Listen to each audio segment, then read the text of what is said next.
Um som, um sopro, um sorriso.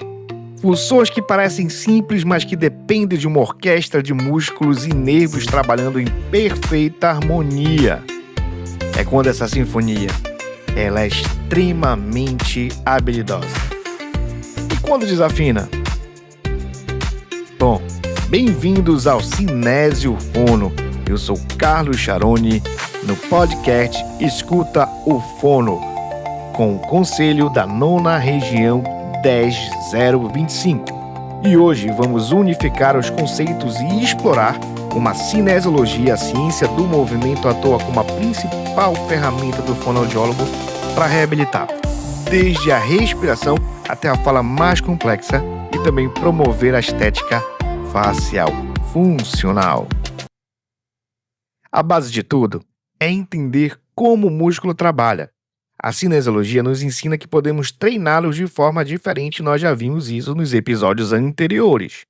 Exercícios isotônicos, nós geramos movimento e flexibilidade, consequentemente, a gente tem uma resistência dinâmica e força. Com exercícios isométricos, a gente vai construir essa força e a resistência estática. Então, assim, a gente constrói o que nós precisamos de habilidade de movimento e resistência. A escolha do tipo de exercício, a frequência e a intensidade são sempre a base da nossa prescrição. Precisamos, sim, da ciência, da cinesiologia, o entendimento para que a gente consiga absorver que os exercícios vão ser diferentes entre indivíduos.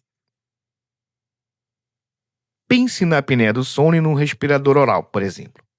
Em ambos os casos, temos um desequilíbrio muscular. Na apneia, os músculos da garganta relaxam demais. Eles são hipotônicos, o conceito de hipotonia que leva a uma fraqueza, uma flacidez. A terapia miofuncional, que vai aplicar os princípios, neste caso, para uma força e uma resistência. Ela vai atuar, então, como uma musculação precisa nessa região, levando em consideração a fadiga de cada paciente e a sua estrutura anatômica, com o objetivo de tornar mais forte e com menos propensão ao colapso. Não deve colapsar essa região de parte mole. Já o respirador oral, o foco é a reeducação, é a coordenação de um padrão motor, fortalecendo os músculos que fecham a boca e reposicionar a língua para reestruturar a função nasal. Equilíbrio, ressonância. Vamos ter uma biomecânica envolvida que vai diferir de indivíduo para indivíduo. Inclusive, o respirador oral e também a apneia, a gente leva em considerações questões relacionadas à cognição. E aí a gente já tem uma relação de oxigenação no cérebro. Por isso é importante sempre tratar. Na paralisia facial, a gente tem uma estrada que é muito longa. É uma estrada entre o cérebro e o músculo. Ela é longa, mas existe uma rapidez nessa via. Quando essa estrada está quebrada, a gente então precisa guiar de forma adequada para gerar então uma força para uma estrutura ter um movimento. Então, é a estrada entre o cérebro e o músculo que vai estar quebrado. A reabilitação nesse caso, ela vai ser uma reabilitação neuromuscular e quem vai guiar essa construção, esse conserto é a cinesiologia. Não vai forçar o músculo, mas sim reconstruir essa estrada.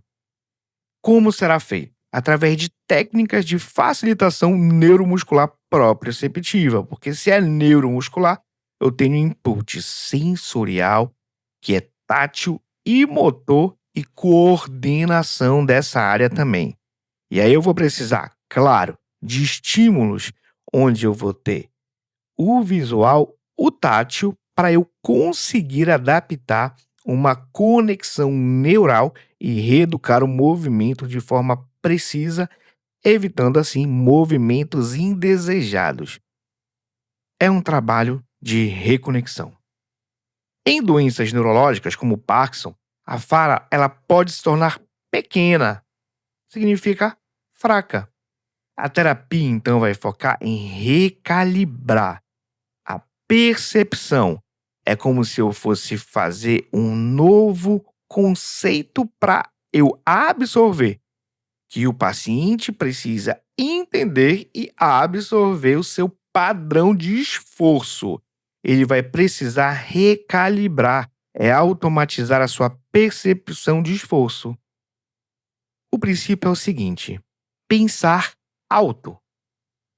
Essa é a base para o tratamento da motricidade orofacial no Parkinson.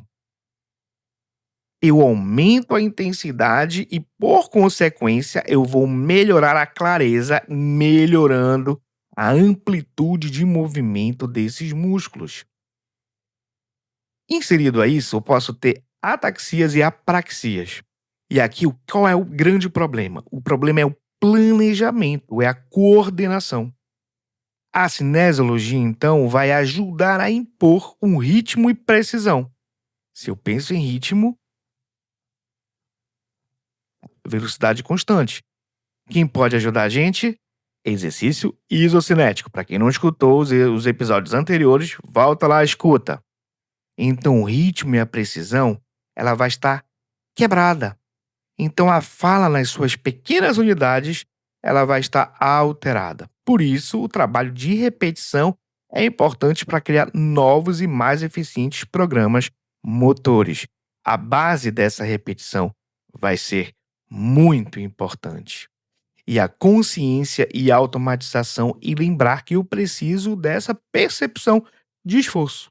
O músculo precisa, sim, ter maior clareza, tendo a habilidade de fornecer uma amplitude de movimento. Mas a motricidade orofacial, ela também vai muito além da função. Ela atua também na estética facial, que se torna funcional. Quando equilibramos a musculatura orofacial, não estamos apenas melhorando a respiração, a mastigação ou a fala. A gente pode promover também um rejuvenescimento facial natural. Estudos mostram que a terapia miofuncional estética, através de exercícios, sim, isotônicos e isométricos específicos, claro, com um profissional que entenda de cinesiologia, ele vai promover a suavização de rugas de expressão, melhora do contorno facial e aumenta a simetria e até mesmo reduz a flacidez. Isso mesmo. E como é que funciona? Bom, trabalhar os músculos como o músculo frontal, orbicular dos lábios, o bucinador e os músculos da mastigação, separando adequadamente quando tem uma inervação de trigêmeo facial, nós promovemos o equilíbrio funcional estético. O músculo hipertônico, que existe uma hiperfunção, consequentemente ele vai gerar rugas dinâmicas. Já o músculo hipotônico, ele vai gerar flacidez. O movimento pela cinesiologia, ele vai aumentar a vascularização, oxigenação e o metabolismo nessa área. Então, a cinesiologia ela vai dosar o relaxamento e fortalecimento, criando assim uma harmonia. E aí, teremos a beleza como função estética e com saúde. Uma revisão sistemática de 2024 demonstrou que a terapia miofuncional tem efeitos muito positivos, tanto no rejuvenescimento facial quanto na melhora dessas funções também. Vocês lembram da vovozinha de antigamente? A gente não vê mais isso, porque o movimento hoje está se tornando primordial no processo de envelhecimento. Então, movimento é saúde. E os pacientes que realizam esse tipo de ginástica facial, eles relatam não apenas melhor estética, mas também um aumento da sua autoestima e bem-estar. Libera dopamina. E o melhor, é um procedimento que não é invasivo, natural e baseado em evidências. E aí a gente pode utilizar recursos que potencializam esse trabalho. Da respiração silenciosa à voz potente da expressão facial, a articulação precisa da função estética, a fonoaudiologia é, em sua essência, cinesiologia sim, e cinesiologia aplicada sem engessar, sem protocolos fechados, entendendo os princípios de força, resistência, controle e aprendizagem motor.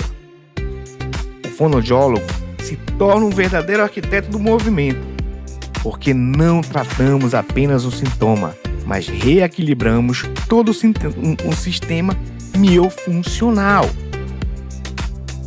No próximo episódio, vamos descer um pouquinho mais e explorar uma função vital: a deglutição. Veremos como exercícios específicos eles podem trazer muita segurança e qualidade de vida para quem tem dificuldade na deglutição. Nós teremos material exclusivo desse episódio para quem faz parte do nosso grupo VIP, nosso podcast Cinesiofono Escuta o Fono. Não faz parte ainda? Corre lá no meu Instagram, Carlos Charoni, @CarlosCharoni. Vai lá, pega o link na bio e entra no grupo do WhatsApp VIP. Se cadastre e você terá acesso a todo o material com sugestão de prescrição de exercício. Até o próximo episódio. Não se esqueça de comentar e de seguir. Isso é muito importante para eu continuar trazendo esse trabalho de informação e compartilhando experiências clínicas. Não esqueça, até o próximo episódio.